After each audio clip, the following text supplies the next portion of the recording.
Bizə belə bir çox ədli verib və deyir y-in hansı qiymətlərində 2 ədlinin kvadratı olar. Biz ilk öncə bu 100-4-ü bir dənə çevirək kəsr şəklində. 100-4. İxtisar gedəcək elə 4-ün özünə. Burada 1 məxrəcdə 25 qalacaq. 25-də 1. İndi bax, bu deməkdir ki, 25-də 16x kvadratı plus y plus 25-də 1. İndi biz baxmalıyıq ki, bu 25-də 16x nəyin kvadratıdır? 5-də 4x-in və plus minus. Çünki bura həm müsbət ola bilər, həm mənfi. Bir də 25-də 1-də 5-də 1-in kvadratı. Yəni bu mötərizə kvadratı.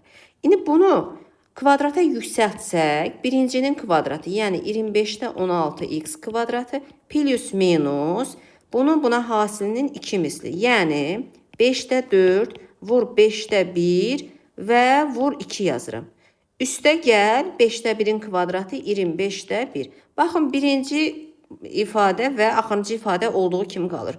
Biz bu y-in yerindədir. Deməli, y bərabərdir plus minus.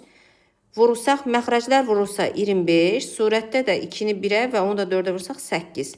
8-i 25-ə bölsək plus minus 0,32 olacaq.